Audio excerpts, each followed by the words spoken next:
Polda DIY menyayangkan aksi penyampaian aspirasi di depan Mapolda yang berakhir ricuh hingga merusak pagar sisi timur gedung pada hari Selasa, 24 Februari dini hari. Meski massa sempat bertindak anarkis, aparat tetap mengedepankan pendekatan persuasif.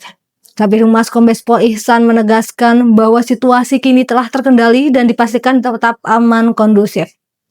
Terkait pengamanan, petugas sempat mengamankan 3 mahasiswa yang terlibat dalam aksi tersebut. Namun setelah dilakukan koordinasi intensif dengan pihak kampus, ketiganya telah diserahkan kembali kepada pihak rektorat pada pukul 22.30 dini hari.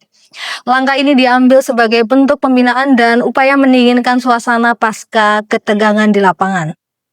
Polda DIY juga mengklarifikasi isu yang beredar mengenai penggunaan gas air mata atau tembakan peringatan. Kabid Humas menegaskan informasi tersebut tidak benar.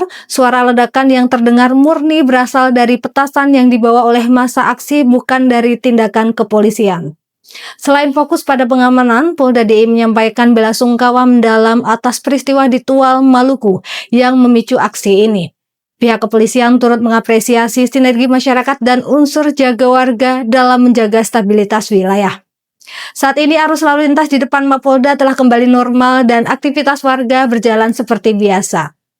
Berikutnya kami sampaikan data gangguan Kamtibmas dan kriminalitas yang terjadi di wilayah Yogyakarta pada hari Selasa 24 Februari 2026. Selama 1 kali 24 jam telah terjadi 20 kejadian. Polda DIY 5 kejadian terdiri dari 2 kasus narkoba, 1 kasus penipuan, 1 kasus penganiayaan, dan 1 kasus pengerusakan. Polresta Yogyakarta 5 kejadian terdiri dari 2 kasus penyalahgunaan obat, 1 kasus penggelapan, 1 kasus Undang-Undang Perlindungan Anak, dan 1 kasus pengeroyokan. Polresta Sleman 7 kejadian terdiri dari 1 kasus curat, 1 kasus penganiayaan, 1 kasus penggelapan, 1 kasus pencurian, 2 kasus penipuan, dan 1 kasus penyalahgunaan obat. Polres Bantul 1 kejadian yakni 1 kasus penipuan, Polres Kulon Progo 1 kejadian yakni 1 kasus penipuan, Polres Gunung Kidul 1 kejadian yakni 1 kasus penipuan.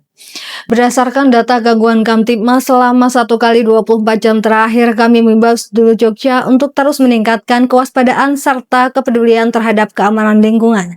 Patuhi rambu lalu lintas demi kenyamanan bersama, jadikan tertib berkendara sebagai budaya mandiri yang lahir dari kesadaran diri, bukan sekedar untuk menghindari sanksi hukum dari petugas di lapangan.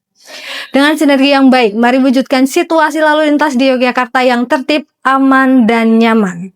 Jika menemukan tindakan mencurigakan atau situasi darurat lainnya, segera laporkan melalui call center 110 atau laporkan ke kantor polisi terdekat. Ingat, keamanan bukan sekedar situasi, tapi juga investasi. Demikian Polda Jogja News edisi hari ini. Saya Brigadir Devi Kantari, matur nuwun dan salam Tribrata.